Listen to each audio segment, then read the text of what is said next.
All right, welcome back. You're still watching Daybreak on this 14th day of June 2022, and it's time I want us to speak about something concerning the environment and especially the waste that we find in our cities or in our homes or in our estates, and of course how much that can be used for the betterment of the society. And joining us this morning we have John Gutui, who is the Managing Director, Greenleaf Services. Good morning. Morning, Sam. Thank you for having me here. Great to see you. Then we have Richmond Gatu, who is the Congress host and CEO, Sintmont Group Limited. Good morning. Morning, Gituko.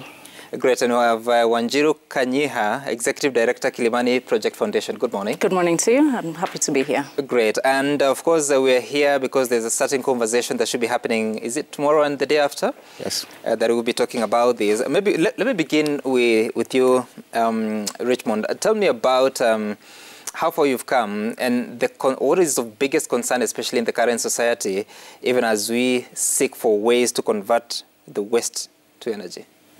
Thank you, Sam. I think the main concern we have in terms of waste management is actually waste disposal.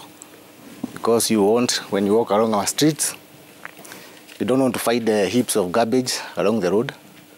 And that's why we have organized this Congress so that we can take this discussion further. Because as our theme states, it is time to act.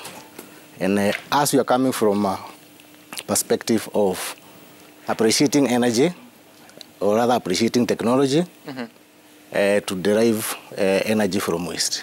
Yes. Okay, waste to energy.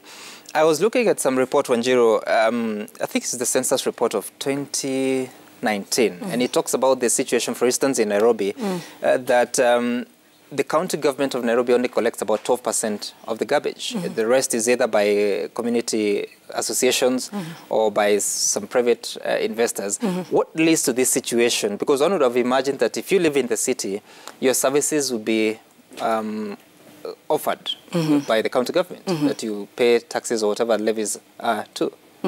All right, yeah, that's right, Sam. And I think that leads it demonstrates the breakdown in provision of public services across board, and waste management is just one of those things that we can see even at a community level. So what has ended up happening is the private sector stepping in to do a bulk of this collection of waste and really supplementing what the county government should be doing.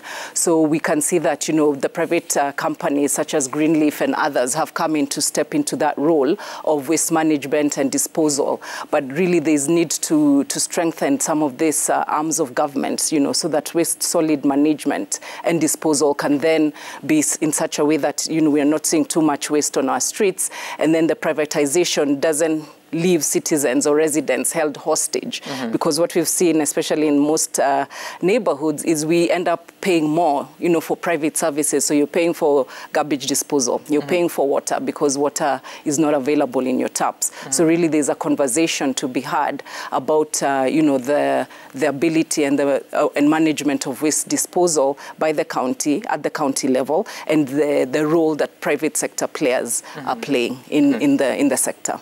Yeah. And Gutui, how do you fit into that space, that a city is generating so much of waste, the management from the public services is not as good, so how do you fit into that space? Thank you, Sam. That actually breakdown of that system is what led me to begin Greenleaf Services the last 22 years, because there was a need within where I grew up, where the gaps were already very evident, litter was already piling up. So we just organized a community cleanup service. So the residents around were, gracious, and they gave us a small token. So that lit up some light bulbs. So if we can be doing this a little bit more regularly, then it gives us the opportunity to now derive and also subsequently clean up the environment. So that is where we plug in. Where that gap came in, we developed now systems from the primary point where the waste has actually been produced. Then we're able to collect it. Now, with the whole the system that is coming up, and the purpose of this conference is to kind of like tie in all those now small gaps that probably within the environment or within the current status of the system, we're not able to clean up the city completely. So the conference, if people are able to come in, will really consume all the information that is there, that is going to tell people from where the waste has been produced to where it can end up. Waste management has 10 different systems of being managed and 10 different value propositions that we can be able to generate from it. But then, if the city becomes more efficient in management of waste, then you lose your raw material. What happens? Not necessarily, Sam. Even from a global perspective, waste is being produced every second. Right now, by the time I came here, I was served with a cup of coffee. That has I have already generated waste from the morning that I sat here. Right. So there'll never be a shortage. In fact, what we are doing is we are trying to play catch up. If we are to develop proper waste management systems realistically, not even in my lifetime will we be able to have actually done that effectively and efficiently. So I'm not even worried. Okay. And Wanjiru, what has been your experience dealing with this, and what do you think would be the better approach for communities so that also you don't just generate the waste and pay for its disposal, but also there's something that you can make out of it? Okay. Thank you for that. That's an interesting question. And, I represent Kilimani Project Foundation, which is really a community foundation where even Citizen is based. So for us, really, it's around creating the awareness around waste management. So what does that mean? Even when you're consuming. So what kind of products are you buying? And then how are you disposing of that waste? How are you disposing of the plastics? How are you disposing of your computers, your broken down microwaves, washing machines, your paper, and all that? So it's a wide spectrum of waste. So for us, it's, the starting point is creating that awareness within the community that, your waste doesn't really have to be waste. You can reuse it, number one. You can repurpose it, you can recycle it.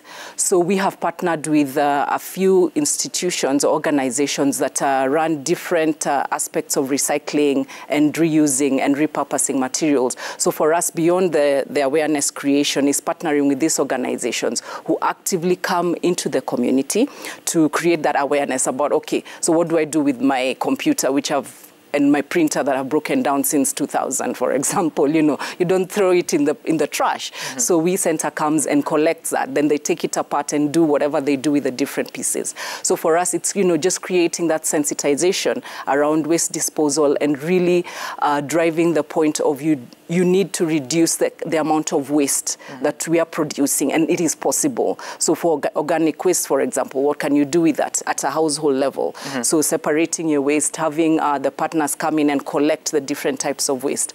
So for us, around sensitization, that's a big area that we're working in, and also just trying to scale that beyond Kilimani, because as you've said, it's really a big problem within many communities, within many cities. The waste that is produced is enormous. So how can we begin to reduce that and create that awareness? And it's working, or it's work in progress? It is work in progress, and it is working. We've run a recycling drive from last year, and we've seen the amount of waste that is brought to those recycling drives increase. We've seen the amount of questions, the enquiries that come through the foundation and through the partners increase. So that awareness is growing in terms of what people can do with their waste, how they can repurpose it. And, we won't stop. As John said, the waste production is going to with the densification of these neighborhoods, urbanization, waste production is just going to grow. So, step by step, we are getting there. Yeah. Just to add on to her, Yes. Ideally, I think what she's working towards, which I love, is efficiencies. If we are able to develop efficient systems of waste management, that's all we need. Then categorizations of wastes become a little bit more, less contaminated. That means in the value proposition, paper can actually go back directly to being paper as 100%, as opposed to it necessarily going into tissue or something else which is of a lower quality. Similarly with the organic component of it. At Greenleaf Services, we are already recovering processed organic waste and developing alternative protein supplements using the black soldier fly system. So as long as we can get efficient systems, so that my primary business, which is collection, is going to be distorted. No, it's actually going to create for me more avenues to diversify more and to tap into the value proposition. And Gatu, because the stats say that 40% of this waste is generated in urban centers, what is the global picture in terms of the entire country and how different communities, what are the dynamics for different communities, whether it's urban or it's rural? I think in this case, the main focus is normally on the urban setups. And what we've realized is that the population is growing and extending urban ways. In our country, we ever since devolution, we have seen that trend not changing so much. And from research and studies, it's like the urban population is growing at a very high rate. So you are growing the population, you are not increasing efficiencies in terms of waste management. And coming back to our country, we know that waste management is a devolved function.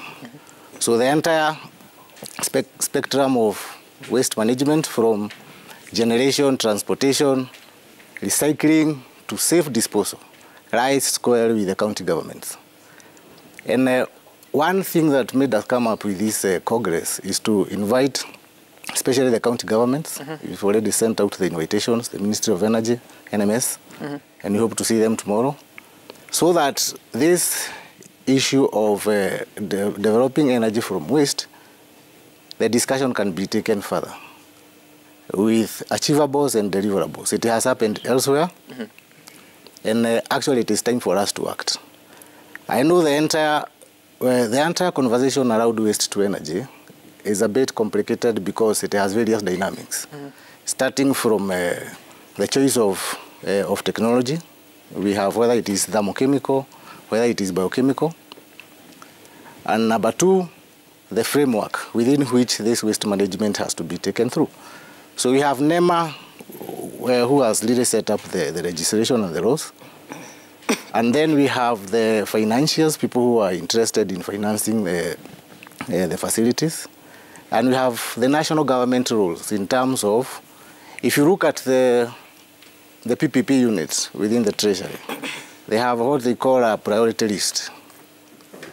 This priority list has projects which the government felt that the best way of achieving this project is through public-private partnership. So solid waste is one of them. I think there is one for Nairobi, Mombasa, and Nakuru. So ever since that document was released, I think about 7 or 8 years ago, we have not seen anything moving. So we are here to bridge that gap. Tell them, guys, we have the technology, we have the equipment, we have what it takes for you to complete the loop.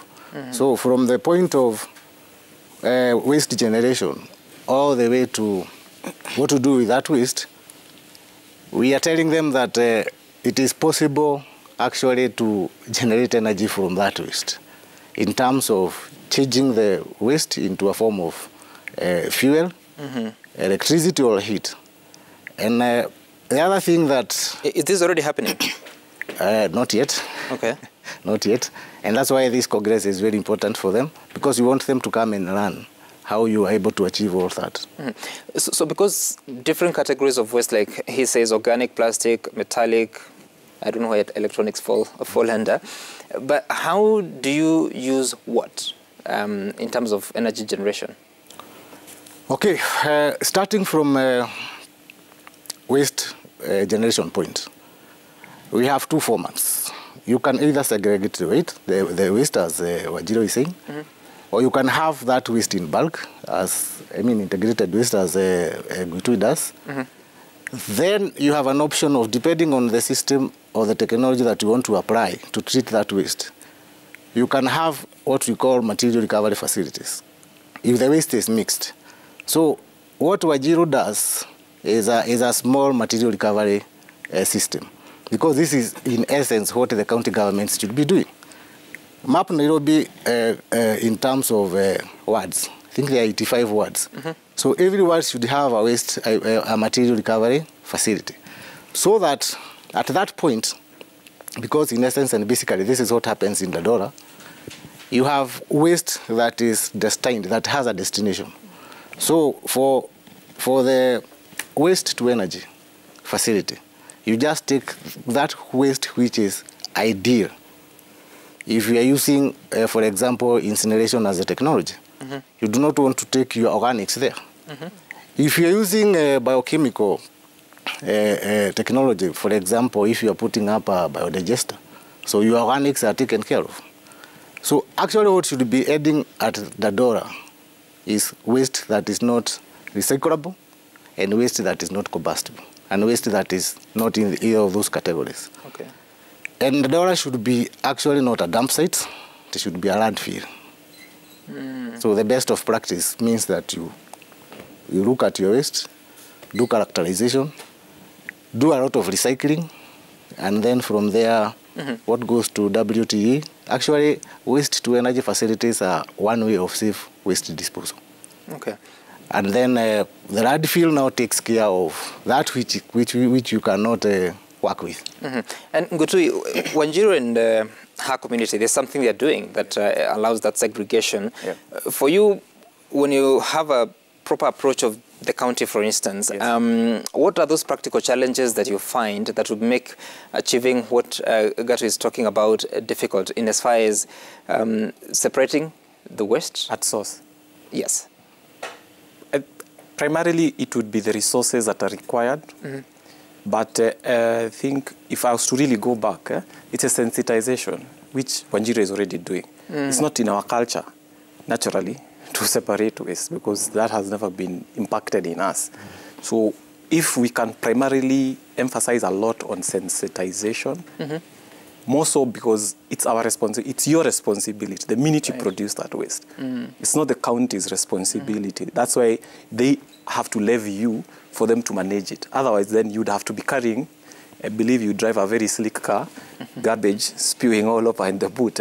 That's not practical. But that's where we come in. So the sensitization has to be one of the, I think, more integral bits, such that then we are cultured and accustomed to be responsible about our waste. Such that if I come and tell you this is what I would need for you to help me manage your waste better, it becomes an easier conversation. Right. Yep. So how do you use your waste again? Once you collect it, where do you take it? Gatu has mentioned about an MRF. We are, I think, one of the only two companies privately owned that run licensed material recovery facilities, where what we do is we primarily collect and consolidate our waste within our facility. Then we recover, we remove the, say, valuable components of that waste. Whatever we cannot recover, that is residual waste, is what we now transfer onwards to Dandora. Okay. Yes. Okay. All right. And now talk to me about the Congress that we're waiting to happen. You touched on some of the invitations that you have issued, but at the end of the day, what do you want to achieve out of this? Actually, we want people to appreciate technology first, and also appreciate the type of equipment available for us to make a good use of our waste. And I want to give you a small scenario. When systems are properly put in place, like for example the framework within the county governments, and this is what happens elsewhere. You have the waste that is transported to the material recovery facility, and then you have material or waste that ends up in the waste to energy facility. Now, this waste to energy, exactly what is it? So the county governments will be generating income at what we call gate fee charges. So for you to dispose of your waste, they charge a fee. And this waste within the facility, for example, if your choice of technology is incineration, we have modern equipment that is able to do that incineration with minimum emissions. from there, what happens with that energy? You are only converting that waste into energy, and the form of energy is determined by the choice of technology. So for this, for instance, you may want to generate electricity. Now the gap here is that currently in our situation, you have to have a PPA arrangement with the off-taker, which is KPLC. So if the government has closed that space, no more PPAs, so what do? You are stuck with your electricity. In the absence of you converting that waste into electricity, because we don't do what we call district heating here, probably you are setting up biodigesters and you are getting biogas, which can be taken through other processes, and you can get a synthetic gas, you can get a biodiesel, and so forth. Now, what you do with that gas or the fuel that you have recovered from that waste? For example, where there is a company in Thailand who are doing pilot for bottling or for containerization of biogas. So the space within the counties will be that we put up biodigesters. This will take care of organics and even the sewage after treatments. And then the gas that we produce there is bottled, and it is sold to the low-income households. So you have not lost anything. And that is where the conversation should be moving. That the technology is sufficient. We are able to convert that waste into reusable gas. In the same space, and I didn't want to mention this, because after this I'm going to another forum whereby we are discussing what is called net metering. Net metering, in essence, means that you generate your electricity during the day, you feed to the grid, and then at night you use the grid, and then you net off. Who owes who? So we will be like a small power generators. But it is still at the discussion stage. Okay. And this is something that the county governments can pick at. Okay. In essence, because, you know, they have the street lighting. So if they produce their electricity, then they can net off with the off-taker. I mean, which is a discussion that might be of interest to them. That's quite interesting. I'm just wondering what it would take, because it sounds quite elaborate. What would it take? Or the private sector is able to deal with that, as long as they have the go-ahead from the public sector, from the government? Actually, the government has already given us the mandate to, once they put it under the PPP, so it's only a framework that needs to be in place. I think the legal framework which was started is now in place. And the elephant in the house here is now who funds and how do I recoup my investment, and who guarantees that if I invest X shillings, I'll be working at a profit. The challenge here is because unless waste is guaranteed, because you're not just looking at technology to appreciate what you can do for 2 days, for 2 years. There is the issue of sustainability. So is it sustainable? It can only be sustainable in the presence of a properly documented legal framework. Okay. Whereby the counties take full charge of the waste and the investor takes full charge of turning that waste into energy. Okay, very interesting. And Wanjiru, because your community, you'd say it's pretty well ordered if you compare it to other residential areas in the urban centers. So what lessons do you think can work for areas that are not like Kilimani, but are like, say, some parts of Eastlands? Okay. I think the idea of starting small always works. You know, we just need one person or one company to, to plant that seed. And I don't think we are, even in such communities, I don't think it's such a strange idea because, we've seen even in those streets, people walking around collecting plastic bottles, plastic containers. So it's not a very foreign thing. So I think in terms of just creating campaigns around it and creating that awareness, again, we go back to sensitization that, listen, we are producing too much waste. So what is the solution to that? And then start having those discussions at that community level. I think that will go a long way in terms of creating that awareness. And you don't need big monies. There's a, there's a fallacy that you need big monies to start doing these things. You don't. You just need, drivers. Is it a church? Is it a school, that's driving these conversations? Is it the residents themselves through a residents association? So starting to have those conversations at the household level, at the community level, I believe will go a very long way in this waste management, and ecosystem, and seeing how that can be reduced. So you'll be representing your community at the conference? Yes, I'll be there, and I'm looking forward to it. Okay, for you, Ngutui, what are your expectations in this conference, given the space that you work in? For me, notably, we are expecting, I think, some financial partners. Reason being for me, being in the industry for that long, as Greenleaf, we've realized the resources that are really, really required to develop these whole systems. They are great. They are huge. Reason being, waste management is equally as big as any infrastructure resource that is required by the population. Think of road networks, think of sewage, think of electricity, because everybody is consuming or producing waste management, right? So in our capacity, I believe we've done extremely well. I mean, time has been our biggest capital. But the theme of the Congress is it's time to act. Right. As guys have our act together as Greenleaf, we have understood the whole dynamic and the whole spectrum of waste management from primary production to all its value chains. We can tap into any part of it. So the financing aspect will be of interest to me.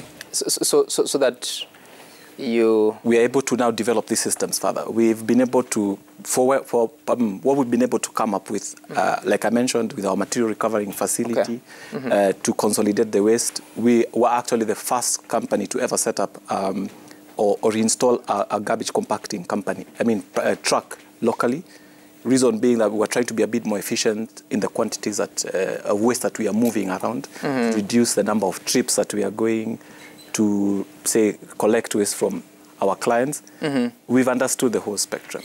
So now here is just to, I would say, liquidate it a little bit more for us to be able to offer the services in the international best practices, as Gatu mentioned. Okay. The remaining minute, I'll give it to Gatu to tell us more about the Congress and really to make a pitch for it. Basically, as I said, this Congress, we have set it together with our partners from Switzerland, and they have brought in the entire package. This is from technology, equipment, financials, and a team to help somebody like Guitoi to come up with a good model of extending his facility or of expanding his facility. And the Congress in itself will not be an end. We will keep the conversation going. We will have follow-ups, and it is only our hope that we all realize that we are ripe for technology. We can be where Europe is. You don't have to start from where they started. True. So we are at an advantage. And this is a challenge that has cut across the entire African continent. Okay. So we are saying, for example, our partners have been there since 1936. So you can imagine having set up about 1,600 facilities, similar facilities in the world. Then it can't be wrong. Okay. So we are saying that it is time for us as a country, as a nation, to move further and appreciate the existing technology. Okay. Gatu, you didn't tell me the timing. Of course, the conference will be at the Safari Park Hotel. Yes. Starting tomorrow. Actually, it's tomorrow and Thursday. And of course, it's Waste to Energy Congress. The timing, what time do you begin? At 9. At 9 a.m. All right. So be sure that you're able to catch that. Very interesting conversation that we all must have, because we live in homes, we work at some places, and we produce lots of waste. We don't know what we can do with that. My name is Sam Kituku. Thank you all, ladies and gentlemen, for making time for us to have this conversation, and wish you well, even at the Congress. Up next is Matters Social. Stay tuned. Bye for now.